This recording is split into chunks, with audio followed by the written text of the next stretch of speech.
What I'm about to tell you will blow you away.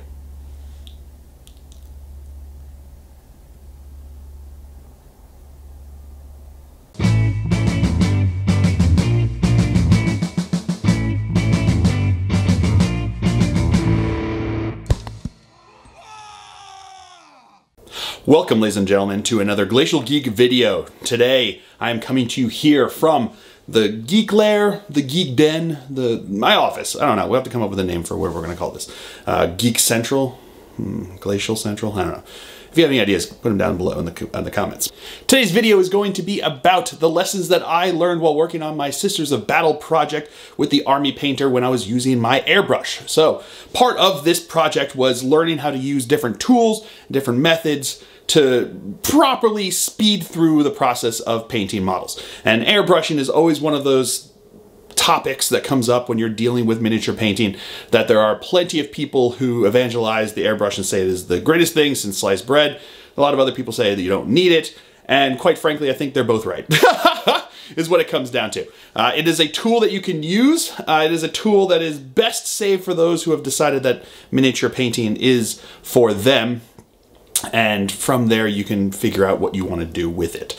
So I am coming to you here as basically a noob. I have had this airbrush for many years, as you can see, but most of the time it is spent sitting in a box or in my closet, especially since I left Alaska. I haven't used it since I left Alaska, which is about 4 or 5 years ago. And the reason being that back then, when I tried to use it, it was difficult. I did it the wrong way. I didn't have the right tools. I didn't have the right methods. I didn't know what I was doing. And when you try to do airbrushing and you don't know what you're doing, it can be a real mess, a real pain in the butt, and definitely not worth all the effort to do. So, what's going to be different this time? Maybe not much. No, I'm kidding. That's definitely going to be much. I've absorbed many bits of information just by osmosis in the community. There are plenty of people out there who use airbrushes, talk about airbrushes. I've watched videos, I've talked to friends, and I've gotten information over the years that I've developed that I think I had a better grasp on what I was approaching. I also had some better tools. I had some better understanding of how to use the things that I was using. So I feel like I was in a better place to do it. And this video is going to be about the lessons that I learned as a noob to try to help you as a noob so that you don't make the same mistakes that I did. Because trust me, even though I'm happy with the end results, there were definitely some mistakes that were made. And you, hopefully, will not have to make them. So right off the bat, let's talk about airbrushing. It is not for beginning model painters. I don't care what they say about anyone can do it, and it's true, I guess technically anybody can do it, but it's not for beginning model painters. For many reasons, but the big one is it does require an investment that is much bigger than what you would have to invest to just paint with a brush and regular paints. The fact is you have to buy a compressor, you have to buy an airbrush, you have to buy all of the bits and bobs that go along with it in order to do it properly and do it in a way that's not just going to be a real disaster for you. I know there are a lot of other options out there, such as cheaper compressors, cheaper airbrushes. I mean, myself, I use the Master airbrush, and it's a pretty cheap one, and it works very well for what I need it to do. And you don't have to go out there and buy the most expensive version of any of them. But they're still an investment. And they're only good if you really want to get into model painting. So if you are just starting out, maybe understand airbrushing, maybe get an idea that it exists, what it entails, but don't dive into it right away. Take the time to learn with just a brush and paint to get a concept of what it is to paint a miniature, and then go from there if you decide that it is something that you need. And it was something that I decided in the end that I really wanted to do because I was working on building and painting this army very fast, and I could do that with the infantry models pretty easily with the speed paints, but I needed something to work with the vehicles that I was going there. I had 2 rhinos that I needed to paint up in the Sister of Battle army. So to start out, you need to make sure that you have the equipment that you're going to need to paint. The bare minimum that you need to airbrush is a compressor and an airbrush. Whether it's a cheap compressor that's a handheld one that you can find on Amazon or eBay, or it's a big honking one, you need to have a compressor. The lower the PSI, the more likely you are to get clogs, and the higher the PSI, it's just gonna spray it out and you're not gonna have any control over it. But 30 PSI was what I worked with, and it was a happy medium, kept me from getting any clogs, and it allowed me to get a nice smooth finish, and I was happy with it. So you need to make sure that you have the materials necessary to airbrush. You're going to be airbrushing with probably acrylics, especially if you're starting out, you're going to be using acrylics. So you don't have to worry about toxic materials that you're spraying through it. You're not dealing with like titanium white or anything like that that's going to have heavy metals in it. You're dealing with miniature paints that are going to be toxic free or non-toxic, so you don't have to worry about that. But what you will have to worry about is particulates, because you are shooting it through an airbrush and you are going to aerosolize the paints. So it's going to create a lot of dust, it's going to create a lot of particles that are just plastics that could get in your lungs, and it's not going to be good. You don't want to be snotting out green for a month after you use your airbrush. You also don't want that all up in your lungs, because think about the outside of your miniatures, the hard plastic there, you don't want that coating the inside of your lungs. So make sure that you take care of yourself. Make sure that you have a respirator, preferably something like an N95 that this is designed for. There are plenty of them out there for reasons that we all know. And it's designed for this. It's made out of material that is electrostatic, so it captures all the small particles as the air goes through, keeps them from getting to your lungs. So it's not just filtering it, it actually captures them and keeps them from getting through. So N95 mask is perfect for capturing all of those. Wear one, wear a mask. Even if you're just gonna wear a bandana, do something to keep it from getting into your lungs, because you don't want it. It's just not worth it. It's definitely worth taking the time to have a mask when you're using an airbrush. Another thing to keep in mind is maybe put on some gloves. Keep your hand from looking like a Picasso painting for a month after you paint with it, you know? Just wear it. It's more for aesthetic. It's not going to do anything if it gets paint on your hands, but you don't want it. It's not worth it. And this way you don't have to worry about getting the paint on your hands while you're painting your models. You can hold it, move it around, have the glove. Do it. It's cheap. Just do it. Another step that I took that is not technically necessary to airbrush, but is pretty necessary if you live in an apartment like I do, is an extractor fan. I bought a bigger one off of Amazon because I needed space for filming inside of it. Hashtag YouTuber problems. But you can get smaller ones, you can make your own, do something like that. I would recommend buying one, saving up the money to do so, because if you go about trying to build one, if you're a go-getter and you're gonna do it, then there, congratulations, that's great. But most of us, myself included, I know that if I told myself I was gonna build it, it would just end up as a stumbling block, keeping me from getting into the actual airbrushing. So going out and buying it, letting the professionals build it, meant that I got it into my house after a couple days and I could actually use it and not have to worry about it. So now I have my setup, I've got my protection on, I'm ready to go. You're gonna need other materials. You're gonna need an airbrush cleaner, you're gonna need some isopropyl alcohol, you're gonna need some water. It's a messy process. You have to be able to clean out the airbrush, you need to clean out this little tub thingy that you're gonna put the paint inside of it, and you need to make sure that you're able to keep the paint from clogging up the insides of your airbrush. Isopropyl alcohol does have some fumes, so don't just sit there huffing it. Make sure you're in a ventilated area. Even if you have the extractor hood, it'll be able to pump out the fumes, most of them, but you need to make sure that you've got some ventilation going on in there. Keep a window open, do it out in your garage, do something that's gonna keep those fumes from building up and making you go a little loopy. The first step is going to be priming your model. Even when you're using the airbrush and all the paint's going through there, you're gonna want a primer because it creates a surface that allow the paints to later adhere to better than if they're just going onto the bare plastic. There are plenty of air primers out there. I use the Army Painter's matte gray air primer that comes in their starter set. It worked very well. It was nice and thin, worked right out of the bottle, didn't have to thin it anymore, and gave me a nice surface that I could work with going forward. Then you have to figure out what paints you're gonna use. Technically, you can use any kind of acrylic paint. You just need to make sure that you thin it. And that is the first big stumbling block when you're trying to learn how to airbrush, is trying to thin your paints properly. It is a skill that is usually learned the hard way. I'm hopefully here to help you along with that.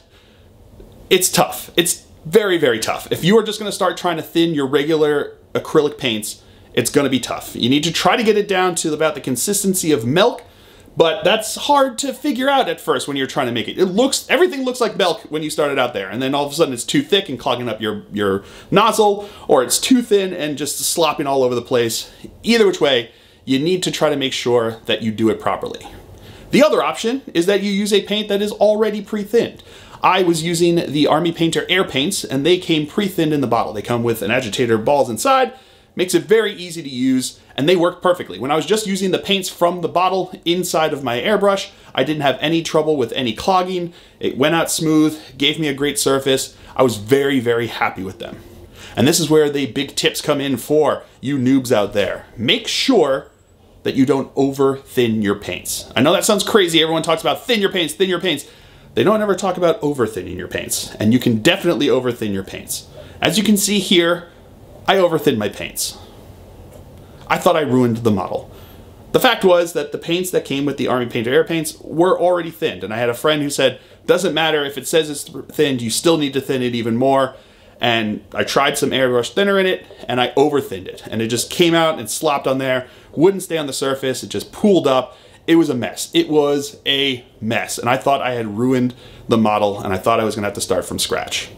But the benefit of working with the airbrush paints is that they do dry, and all I had to do was wait for it to dry, and then start again. So yes, I lost the work that I had put in there, but it was fine. I just started again, went with it after I'd gone back to the other model and just painted from that one, and I started working with there. The beauty of the Army Painter War Paints Air is that they come in triad systems, so it allows you to have a base coat, a mid-tone, and a highlight for any of the colors that you wanted to do. My Army is pink, as you have seen, so I wanted to go with pink.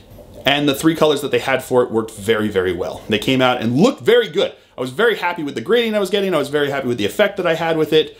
The only problem was it was a little too bubblegummy pink, and I needed it to be different. I needed it to match my Army, which is a deeper magenta kind of, is the deeper pink, so it has with the Alchemy purple, which is what the speed paint is. So that's where a big tip comes in. You can use speed paints through the airbrush.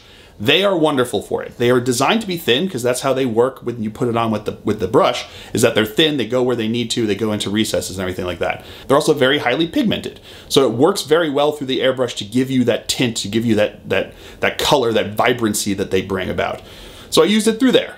The only problem is that it's very pigmented. So it covered up everything that I had done. So all that work that I put into there with getting that nice gradient, with getting those highlights, it was nothing. It covered it all up, and it was all basically a solid pink color.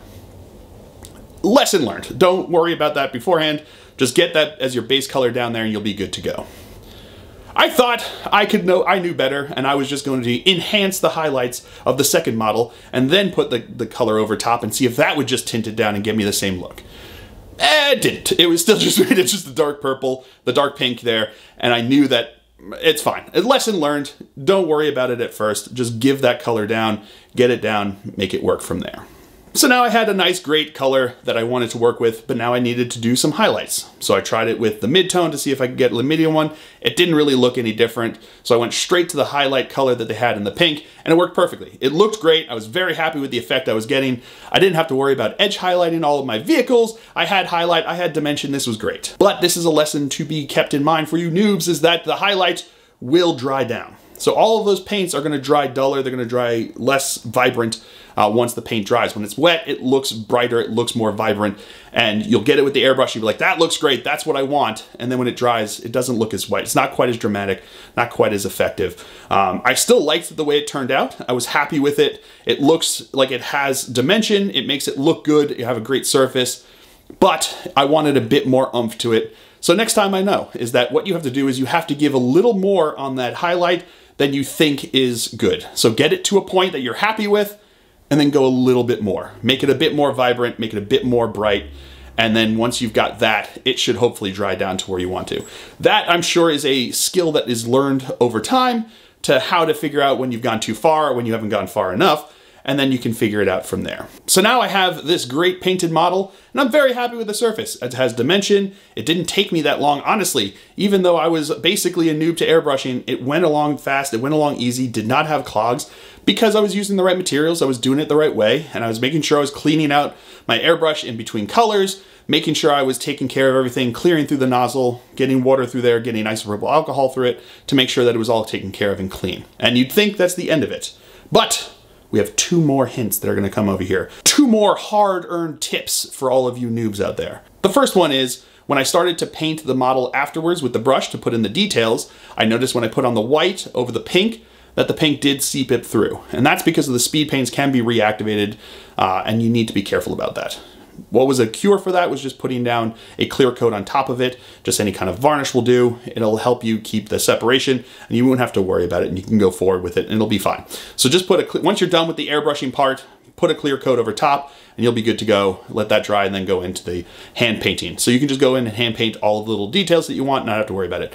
I know there is ways that you could then, stencil out, you could block out using masks or using painter's tape, and you can use the airbrush from that, but that's a lesson for further, more advanced airbrushers. Right now, we're just getting the basics down. We're using the airbrush to give us our basic dimension on our nice big models, and that's what we got from there. The last bit of information that I think you need to know about is how I probably ruined the surface on my models. You see that mark there? Yep. That mark is because I was cleaning out my airbrush with isopropyl alcohol and some of it spilled out and splashed onto the model. It'll do it. It'll happen. I'm okay with it for this. It wasn't necessary. I was very happy with the way it looked before it happened. I would have been very happy if it didn't happen. But it doesn't completely ruin the model for me. I know if this was like a work that I was doing for a competition, it certainly would. But it was fine. It did what it did, and I was okay to move forward. And it's a lesson learned, is that when you are going to be cleaning out your airbrush, no matter how careful you think you are, spills might happen. And in which case, you need to make sure that you keep your models away from where you're cleaning it. I was still trying to clear it in the hood so that I could get the extractor fan pulling out some of the fumes. I should have moved my models outside of the hood, is what it came down to. But some of it splashed, ruined the surface. It happens. It's what happened, but it's a lesson to be learned so that you can avoid it in the future. So learn from my pain. And that's how you have it. A nice, easy beginning intro to airbrushing. Your best bet is to use paints like the Army Painter War Paints Air that already come pre-thin, so you don't have to mess with trying to get the right ratio of thinner to paint. You can make sure that you're going to help yourself by keeping it from getting clogged as much. Have some Q-tips on hand with the isopropyl alcohol to clean out the tip here in the front here, and you should be good to go. Once you get all these basics down, then you can start to learn the more advanced methods, getting yourself some more dramatic flair, going into OSL and things like that that are not for beginners, and you should not be expected to be able to do it when you're beginning. When you're beginning, you're just learning how to use the brush to keep it from just clogging up on you and being a real pain in the tuchus. So airbrushing can be tough. It does require a bit of an investment, but if that is what you want to do, there are ways that you can take the steps, and hopefully my steps will help you along the process of figuring out what you need to do to make it easier for yourself. So go forth, airbrush the world! Learn how to use it and do so with utmost care and just a desire to make things look good and take less time. You know, there are certain levels that you can just use a rattle can for, but there's certain things that you just can't get in a rattle can that hopefully you can now do with an airbrush. The airbrush does not have to be super complex. It can be pretty simple, and it can allow you to do what you need to do. So go into it with this understanding. Take those tips that I've given you and understand that the mistakes that I made were mistakes that hopefully you will not have to make. So good luck with it, and let me know how it goes down in the comments below. And while you're down there, you know, why don't you subscribe? Why don't you hit that bell? You know, see, I'm learning. I'm trying to get better at that. Sharing, liking, and subscribing does wonders for helping the channel, helping this. And I hope you guys have all enjoyed these kind of videos. I've really enjoyed painting them. I've really enjoyed making them and painting with them for them. So I hope you guys have enjoyed this kind of content. Let me know what kind of content you want, and maybe we can do it going forward. I think these are kind of videos are kind of cool. And I wanted to go into this one, and I know I'm not an expert in airbrushing, and there are probably plenty of other YouTubers out there that are much better to go to for specifics on how to do certain effects with airbrushing that have more experience with airbrushing. But I wanted to give you a noob's perspective so that I have the same concept behind it, you know? Because if you're Squidmar, you're not really thinking from a noob's perspective. You've been doing it for years, you have a grasp on it, you've made your own airbrush. So, you know, he knows what he's doing. I did not, and I had to stumble my way through it, making some mistakes along the way, and I hope that you now have seen what that comes from. You know, it's the same kind of mistakes that you would probably make if you were going into it. But anyway, I hope you guys have all enjoyed this. I certainly have. I have been Phil, the Glacial Geek, as always, and until next time, stay safe and have fun.